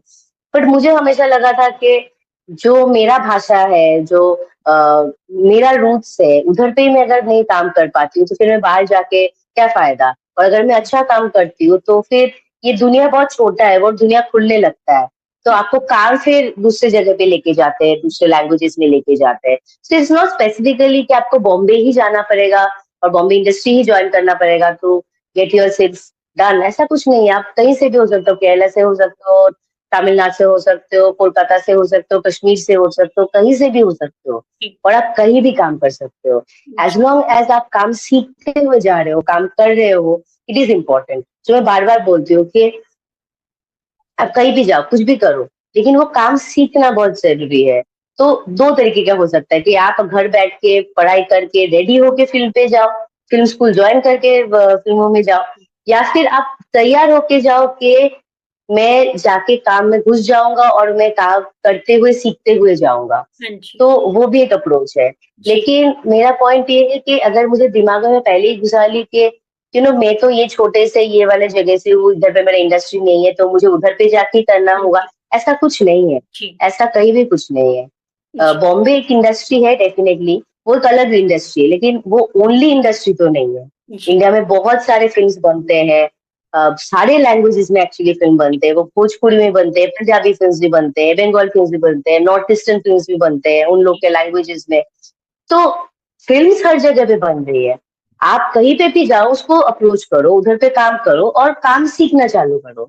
और जी। फिर जैसे आपको लगे कि अच्छा मैं ये सीख गया, अभी मुझे थोड़ा और एक्सप्लोर करना है दूसरी जगह का, तो आप फिर ट्रैवल करके जाओ। हाँ लेकिन जी। ऐसा नहीं है कि आप स्पेसिफिकली यही जगह नहीं गए तो आपका जिंदगी बर्बाद हो जी। जाएगा, वैसा बिल्कुल नहीं है। जी। जी। बाकी मैम स्टार्टिंग प्रोसीजर क्या रहता है, जैसे अगर कोई नया सिनेमेटोग्राफर है, उसने खाली पढ़ाई की है एंड हम एक हम्म। सिनारियो लेके चलते हैं कि वो एक फिल्म स्कूल से नहीं पढ़ा है या उसके पास कोर अंडरस्टैंडिंग नहीं है इतनी। उसने पढ़ाई की है टेक्निकल, मतलब जो भी आपने बोला कि उसे बेसिक पता होना चाहिए, वो कंप्लीट कर चुका है। तो उसके लिए नेक्स्ट स्टेप क्या हम्म। रहेगा, मतलब वो कैसे एक्सप्लोर करना चाहिए, क्या उसे ऑनलाइन देखनी चाहिए अपॉर्चुनिटीज, या अलग अलग प्रोडक्शन हाउसेस को अप्रोच करना चाहिए, क्या अप्रोच लेनी चाहिए? बहुत सारे ऐसे हैं, वो प्रोडक्शन हाउस में जाके अप्रोच भी कर सकता है, एज अ जूनियर घुस सकता है, या फिर उससे भी ज्यादा मुझे बेस्ट लगता है कि वो अपने जैसे और लोगों को ढूंढे जो डायरेक्शन देना चाहता है, जो एडिट करना चाहता है। फिर जी। ये शॉर्ट फिल्म्स वगैरह हो गया, ये वो हो गया, वो बनाना चालू करे और थोड़ा थोड़ा करके ना अपना एक काम का जो एक शोकेसिंग है वो भी बनाए। और फिर जाके चाहिए तो सीनियर डीओपीज को अप्रोच कर सकते हैं कि सर या मैम, आपको मैं असिस्ट करना चाहता हूँ, जी। आपके साथ में काम करना चाहता हूँ, काम सीखना चाहता हूँ। उसको एक बहुत जूनियर लेवल पे वो घुस पाएगा, लेकिन वो उसके साथ ज्वाइन करके घुस के वो काम और भी कर सकते हैं। So there is lot of ways. तो जैसा आपको ठीक लगे आप कर सकते हो, लेकिन मुझे जो लगता है कि जो सबको समझना चाहिए कि देखिए, फिल्म इंडस्ट्री कहीं का भी हो, ओवरऑल मैं बोल रही हूँ, जी। फिल्म इंडस्ट्री बहुत डिफिकल्ट एक इंडस्ट्री है। इसमें तकलीफ होगा, आपको पहले ही आके आपको आपका सब कुछ चमक जाएगा, आप पहले दिन ही बहुत स्टार बन जाओगे, जैसे डीओपी भी ऐसा, ये भी वैसा नहीं होता है। जी। तो आपको मेहनत करना पड़ेगा और वो मेहनत के लिए सब लोग को रेडी रहना चाहिए। इधर पे ये वोलेटाइल इंडस्ट्री, इसमें काम कब है काम कब नहीं है आपको कुछ नहीं पता है। जी। आपको किसके कितना पैसा मिलेगा नहीं मिलेगा आप कुछ नहीं जानते हो। तो आपको मेंटली बहुत स्ट्रांग होना पड़ेगा, आपको अगर फिल्म इंडस्ट्री में आना है तो वो स्ट्रेंथ मेंटली रखना है, और आपको कोशिश करते हुए जाना है, जी। कोशिश कभी नहीं रुकना है कि कैसे मैं करूँ। और बहुत सारे वेज है, मैं शॉर्ट फिल्म चालू पहले कर सकता हूँ, मैं प्रोडक्शन हाउस में जाके अप्रोच कर सकता हूँ, मैं एक सीनियर टेक्नीशियन को उसको अप्रोच करके उसका असिस्टेंट बन सकता हूँ, कुछ भी हो सकता है। There is a lot of ways. लेकिन आपको बस वो ठाट लेना चाहिए कि हाँ मैं तो ऐसा हो वैसा हो कुछ भी करूँ, मुझे घुसना ही है काम करने के लिए। एंड द सेम प्रोसेस मैं बोल रही हूँ कि इसी के लिए कि आप कौन सी इंडस्ट्री से हो, आप कौन सा लैंग्वेज से हो, वो डजेंट मैटर। आपका जो क्लोजेस्ट आपका पॉसिबिलिटी है आप उधर से चालू करो, जी। Step by step. जब पहले ही आप इस बार खान बन के छलांग मारोगे वैसा अगर है तो प्रॉब्लम है, वैसा नहीं हो पाता है। जी। तो आप you take slowly slowly gradual steps और करते जाओ, उसको बिल्डअप करते हुए जाओ। फिर आप खुद ब खुद अपना जगह, खुद ब खुद आपके लोग आपको मिलते रहेंगे। ये जी। कारवा है जो आप जी। जैसे जाते हो वो लोग जुड़ते जाते हैं, आप लोग को मिलते जाते हो और आपका जी। खुद का एक दुनिया बनता जाता है। जी। तो लेकिन वो घर से निकल के वो ट्राई करना बहुत इम्पोर्टेंट है। जी। और ये सेफ जॉब तो बिल्कुल नहीं है। तो अगर आपको सेफ्टी चाहिए जिंदगी में कि मुझे एक सेफ जॉब मिलेगा, मेरा एक इस चीज का श्योरिटी आएगा, तो वो तो इस इंडस्ट्री में नहीं है, वो आप पहले समझ लीजिए। तो जी। अगर आप ये रिस्क टेकिंग कर पाते हो, आप ये गैम्बलिंग ले सकते हो, तभी फिर आप आओ। क्योंकि आप एक दूसरा कुछ सोच के आओगे फिर वो नहीं मिलेगा, फिर आप मेंटली ब्रेक डाउन हो जाओगे। तो जी वो पहले आप देख लो कि ये इट्स अ डिफिकल्ट इंडस्ट्री, इसमें बहुत प्रॉब्लम्स है, तो वो जी आप हैंडल कर पाओगे तो तभी प्लीज आइए, क्योंकि सेफ्टी तो ये इंडस्ट्री में है नहीं, जी कभी था भी नहीं, कभी होगा भी नहीं। जी मतलब एक सेफ ऑप्शन तो नहीं है, बट स्टिल आपको मेंटली स्ट्रांग होना चाहिए कि आप हैंडल कर पाओ, and it's important to start, and right people will connect at the right time, जब डेफिनेटली वो टाइम के साथ में आपको खुद अपॉर्चुनिटीज मिलती जाएंगी, but you should start at least. बिल्कुल। जी। यस, वैसे ना डेफिनेटली। जो सिनेमेटोग्राफी है इसमें जो है फीमेल्स का काफी कम रोल रहता है, तो मतलब फीमेल्स का आपको ऐसा क्यों लगता है कि अब इंडस्ट्री में काफी चीजें पहले के मुकाबले चेंज भी हुई हैं, एंड मेरी फ्यूचर में भी हम लोग होपफुल है कि काफी चीजें और भी बदलेंगी, बट क्या एक मतलब आप लोग को लगता है कि एक पर्टिकुलर लैक है जो कि फीमेल्स इस फील्ड में जो है ज्यादा एक्सप्लोर नहीं कर रही हैं, या तो वो खुद से करना नहीं चाह रही हैं, या इंडस्ट्री अपॉर्चुनिटीज नहीं देती, मतलब क्या चीज है जो कि एक तरीके से बैकअप फैक्टर है जो कि रोक रहा है उन्हें आगे बढ़ने से?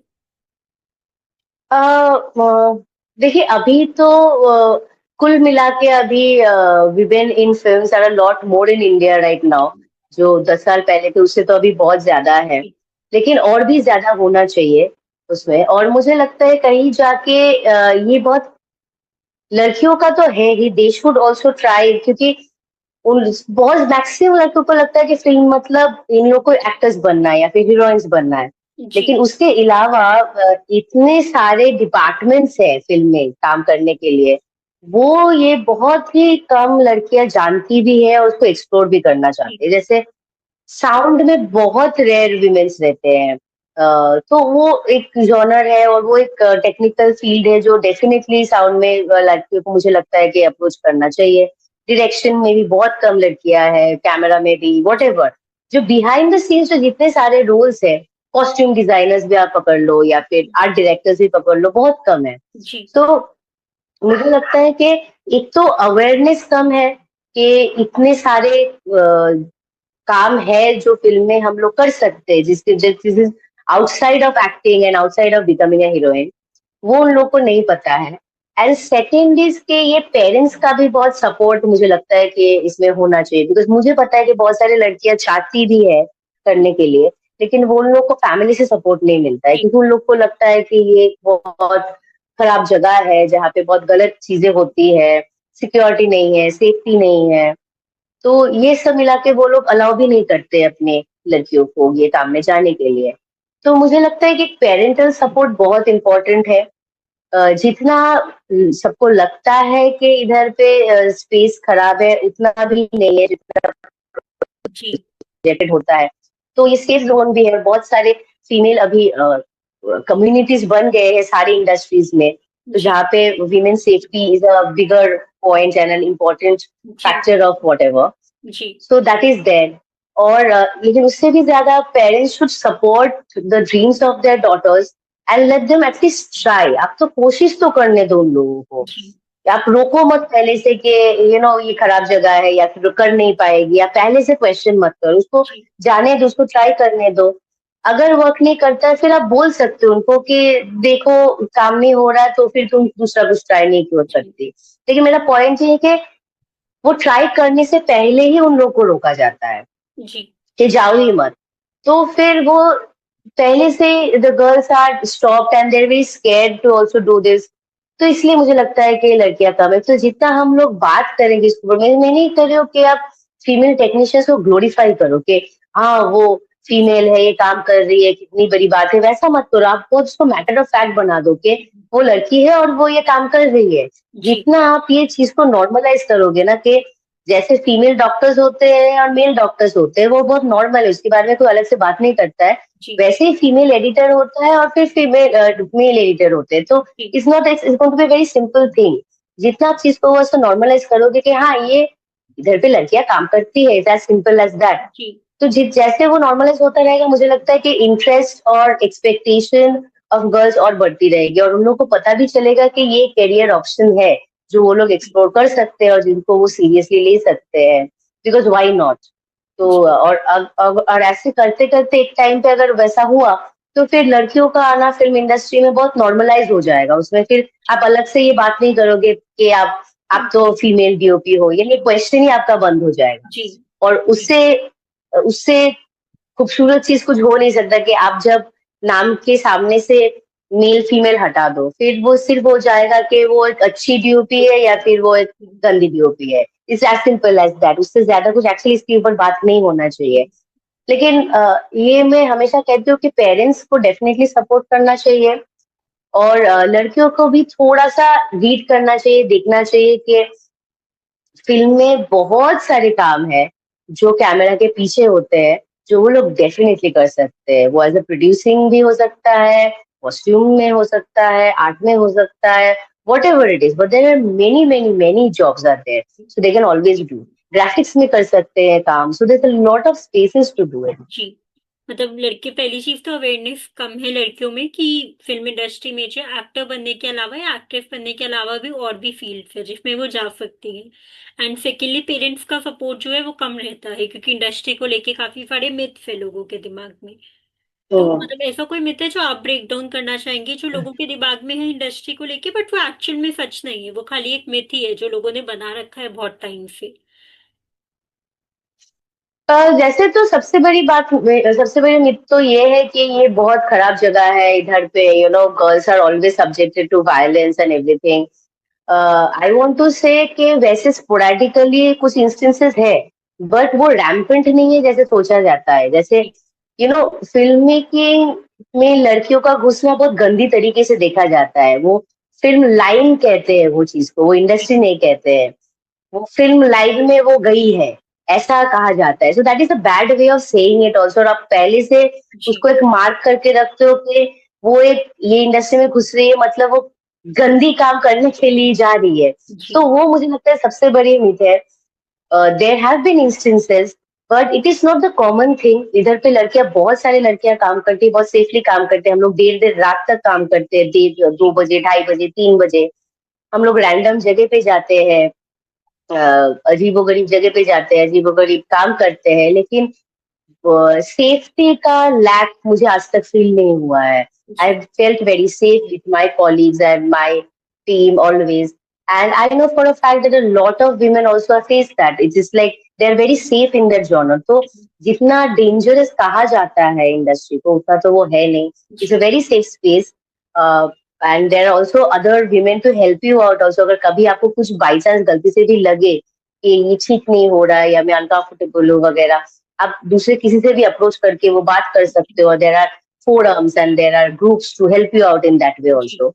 तो वो मिथ तो मैं डेफिनेटली ब्रेक करना चाहती हूँ कि जो कहा जाता है कि इंडस्ट्री एक बहुत खराब जगह है, वो उतना भी नहीं। इतने सारे लोग हम लोग काम करते हैं इधर पे, तो वैसे जी। कैसे हो सकता है फिर। हाँ जी, मतलब वो एक मिथ है लोगों के दिमाग में कि इतनी भी बुरी जगह नहीं है, एक दो इंसिडेंसेस की वजह से हम पूरी इंडस्ट्री को जो है पॉइंट आउट नहीं कर सकते हैं कि ये पूरा ही गलत है या बिल्कुल सेफ नहीं है। एटलीस्ट जब एक्सप्लोर करेंगे और लेडीज आएंगी और वुमेन आएंगी उन फील्ड में, तो वो और ज्यादा अप्रोच जो है वो चेंज हो जाएगी लोगों की, उसके बिलीफ सिस्टम जो है। बिल्कुल। और मुझे तो लगता है एक्चुअली कि फिल्म इंडस्ट्री जो है वो सबसे ज्यादा है ओपन माइंडेड इंडस्ट्री, क्योंकि यहाँ पे सिर्फ आपका काम मैटर करता है। आपका जात पात धर्म किसी को कुछ फर्क नहीं पड़ता है, आप क्या हो, आप क्या अच्छा काम कर सकते हो या नहीं कर सकते हो, वही फिर चीज होता है। जी। आप कौन से जात के हो, आपका भाषा क्या है, आप क्या खाते जी। हो, आपका धर्म क्या है, किसी से इधर पे किसी को कुछ फर्क नहीं पड़ता जी। है। आप आपका काम अगर ठीक से कर पाते हो, आप अच्छे हो। अगर काम नहीं ठीक से कर पाते हो तो फिर आप आउट हो जाते हो। इट्स जी। As simple as that. तो मुझे लगता है इंडस्ट्री से ज्यादा सेक्युलर या ओपन स्पेस तो एक्चुअली बहुत कम ही होता है। जी। जी मैम, डेफिनेटली, मतलब सारे फेस्टिवल वगैरह भी कोई मतलब एक पर्टिकुलर स्पेसिफिक नहीं होता, टेक्निकल टीम में भी सब अलग अलग कास्ट टीम के लोग आते हैं एंड साथ में जो उनके अपनी स्किल्स शोकेस करते हैं एंड समथिंग कुछ अच्छा बनाते हैं जो कि ऑडियंस देख पाती है। तो इट्स नॉट कि एक हम्म। पर्टिकुलर ग्रुप ने ये चीज बनाई है, इट्स ऑल की सबने मिलके ये चीज बनाई है। जी, वो डिफरेंट अप्रोच होनी चाहिए लोगों की। एंड मैम, बाकी जो है सिनेमेटोग्राफर्स, नॉर्मली आपको क्या लगता है कि जो नए सिनेमेटोग्राफर्स होते हैं वो ऐसी कौन सी गलती करते हैं अपनी करियर में जो कि उन्हें नहीं करनी चाहिए? उन्हें स्टार्ट की ऐसी मतलब क्या मिस्टेक करते हैं? आई थिंक वो लोग शॉर्टकट ढूंढना चाहते हैं। जो प्रॉब्लम हो जाता है कि मैं पहले आके ही कुछ ऐसा कुछ कर दूं कि पहले ही काम में मेरा ऐसा नाम बन जाए, ये वो। मुझे लगता है वो बहुत गलत है। जी। अगर आप फिल्म इंडस्ट्री में काम करने के लिए आ रहे हो तो आप पेशेंस रखो, आराम से काम करो, बस अच्छा काम करते हुए जाओ। आपको पहले ही मेरा इतना फॉलोअर्स होगा, इतना मैं रील्स बनाऊंगा, ये होगा वो होगा, ये सब आप दिमाग से निकाल दीजिए। जी अगर आप काम करने आ रहे हो, आप पर्टिकुलरली अपना काम करो। अगर आपका काम ठीक रहेगा तो ऑटोमेटिकली सब ठीक रहेगा। तो ये शॉर्टकट ढूंढना बंद कर दो, ये शॉर्टकट कुछ नहीं होता है टू फेल। आपको मेहनत करना पड़ेगा। आई थिंक सबसे ज्यादा प्रॉब्लम सारे जो भी है, सिनेमाटोग्राफर्स, टेक्नीशियंस, कोई भी जो आ रहे हैं, उन लोग को लगता है कि ये बहुत ग्लैमरस जॉब है। वो ग्लैमरस जॉब नहीं है एक्चुअली। हम लोग बहुत मैनुअल लेबर्स है। मैं तो कहती हूँ कि सारे फिल्म टेक्नीशियंस मैनुअल लेबर्स है। हम लोग मिट्टी में पसीना खा के ये सब करके हम लोग काम करते हैं, जी सुबह से शाम, धूप में, बारिश में, ठंडी में, गर्मी में। तो आप एक बहुत फिजिकल जॉब करने के लिए आ रहे हो, और आप बहुत एक मेहनती काम करने के लिए आ रहे हो। ये एकदम ग्लैमरस जॉब तो है नहीं। एंड सेकेंड इज कि आपको शॉर्टकट्स होता नहीं है इंडस्ट्री में। शॉर्टकट्स जिन्होंने भी ट्राई किया है वो ज्यादा दिन सस्टेन नहीं कर पाए। तो जी वो एक कुछ होता है, कुछ तो करते हैं, फिर एक ही पहला कुछ मौका मिलता है जहाँ पे वो अच्छा हुआ, फिर उन लोग को लगता है अरे हम लोगों ने तो कर लिया, चलो अभी तो हम लोग बड़े बन गए। जी but that is not how it works. मुझे लगता है जी कि नए जो भी आ रहे हैं वो सब लोग आ रहे हैं एक शॉर्टकट ढूंढने के लिए, फेम के लिए, ग्लैमर के लिए।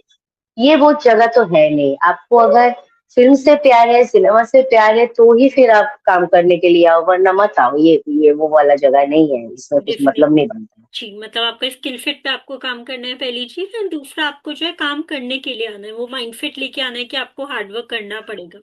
कोई भी शॉर्टकट नहीं है कि एक फिल्म हिट जी हो गई बिल्कुल। Then it ended. बाकी मैम, बड़ा कैमरा या फिर बड़ी लाइट, मतलब क्या एक गेम चेंजर रहता है एक फिल्म को शूट करने के लिए? मतलब दोनों एक इम्पॉर्टेंट एस्पेक्ट है, बट स्टिल क्या इम्पोर्टेंट लगता है जो आपको लगता है कि ज्यादा इम्पोर्टेंट होना चाहिए, एक अच्छा कैमरा या फिर एक अच्छी लाइटनिंग का? जैसे आपने बताया कि आप अलग अलग जगह पे भी जाती है, तो बाकी लाइटनिंग पिक करती है कि किस सीन पे आप क्या डाल सकती है, अपना अप्रोच क्या रख सकती है, तो क्या चीज बेटर रहती है, मतलब ज्यादा इम्पैक्टफुल दिखती है? मुझे लगता है कि कैमरा और लाइट दोनों ही इम्पोर्टेंट है, क्योंकि एक के बिना दूसरा नहीं काम करेगा। जी लेकिन मुझे लगता है कि सबसे ज्यादा इम्पोर्टेंट है कि आप कैसे चीज को देखते हो। तो कैमरा अच्छा होना भी चाहिए। अच्छा मतलब जो आपको चाहिए वैसा होना चाहिए, उसके साथ लाइटिंग भी वैसा होना चाहिए। जी तभी वो, जब वो घुल मिल पाएंगे, तभी वो आप प्रॉपर विजुअल दे पाओगे। जी और सबसे ज्यादा चीज है कि आपको वो देखने का नजरिया, कि वो दोनों चीज मैच कर रहे हैं क्या नहीं, और फिर ये लाइटिंग इधर पे जा रहा है क्या नहीं। सो that is, I think, is most important. मेरे लिए लाइटिंग और कैमरा दोनों ही इम्पोर्टेंट है। मुझे लगता है कि मैं बहुत अच्छा लाइटिंग की, लेकिन मैंने गलत कैमरा चूज किया तो फिर वो लाइटिंग दिखेगा ही नहीं। जी और मैंने एक बहुत अच्छा कैमरा ले लिया लेकिन लाइटिंग वैसा नहीं है, तो फिर वो गंदा ही दिखेगा, कुछ भी आप ले लो। तो जी वो दोनों चीजें जब मिलते हैं तभी आपको प्रॉपर विजुअल दिखने को जी मिलेगा। जी मैम। मैम, बाकी एक क्वेश्चन मैं पूछना चाहूंगी। आपके पीछे भी एक फोटो लगी है, and that is also click by you? जब उसकी भी जी। कुछ स्टोरी है कि नो, आपने? That is actually clicked by my, जी नहीं, that is clicked by my father. It's okay. Called naughty. ये बहुत ही एक अवॉर्डेड पिक्चर है। जी ये एक टाइम पे यूनिसेफ का पोस्टर भी रहा था। जी जी so it is a very favourite picture of my जो पीछे है। इट्स बाय जी माय फादर, पार्थो कुमार पांडे। जी इट्स कॉल्ड नॉटी। जी। नहीं, it's a very good picture. मतलब मुझे वो याद आ गया, आपने जब यूनिसेफ का बोला तो उसकी भी आई थिंक 3 प्रोजेक्ट्स में जो है ये पिक्चर ऐसे टाइप की थी वहां पे। हम्म। जी। जी। बाकी मैम, आपका ड्रीम प्रोजेक्ट क्या है जिसमें आप लाइट या विजन में, मतलब आप दिखाना चाहेंगे एक तरीके से अपनी कंट्री को शोकेस करना चाहेंगे? आपका ड्रीम विजन या आपका ड्रीम प्रोजेक्ट जो आप पर्टिकुलरली करना चाहती हैं? अब है ऐसे बहुत सारे स्टोरीज एक्चुअली। मुझे जो करना है कि बंगाल में बहुत सारे फेरी टेल स्टोरीज है। जी इधर पे बहुत सारे एडवेंचर स्टोरीज है जी जो हम लोग नहीं कर पाते, उतना अप्रोच नहीं करते। लेकिन मुझे लगता है कि मुझे, मेरा बहुत ड्रीम प्रोजेक्ट होगा अगर मैं वो कर पाती हूँ, क्योंकि जी फिर बंगाल का जो रिच हेरिटेज है, उसका जो रिच स्टोरी है, और इसका जो हम लोग का जो ग्रैंड विजुअल स्केल जी है, जो हम लोग एक्चुअली कभी उतना ज्यादा एक्सप्लोर नहीं करते, वो जी मैं दिखा पाऊँ। क्योंकि जी हम लोग का लिटरेचर तो है, लेकिन हम लोग तो जैसे मैं कह रही थी कि हम लोग बहुत पर्सनल स्टोरीज और रिलेशनशिप स्टोरीज में जी ज्यादा कवर करते हैं। लेकिन हम लोग का एक बहुत बड़ा खजाना है फेरी टेल्स का और एडवेंचर स्टोरीज का। जी तो वो मैं डेफिनेटली चाहूंगी कि अगर कभी हो पाए तो जी, मतलब आई आप रियली अपने लुक फॉरवर्ड कल्चर टू। को ऑथेंटिसिटी को लेके आना चाहेंगे फ्यूचर में, कि वो आप और ज्यादा जी। डिटेलिंग जो आपको नॉलेज है वो लोगों के साथ में भी शेयर करना चाहेंगे, तो ताकि उन्हें भी अवेयरनेस हो इन सारी चीजों के बारे में। Definitely ma'am. And ma'am, it's a very nice talking to you and thank you for joining me in शब्द का सफर। Thank you. Have a nice day ma'am. Thank you so much. Bye ma'am. You too. Episodes को देखने के लिए शब्द के सफर को लाइक, शेयर और सब्सक्राइब करना मत भूलिएगा। तो धन्यवाद एंड शुक्रिया हमसे जुड़े रहने के लिए। बहुत बहुत शुक्रिया। धन्यवाद।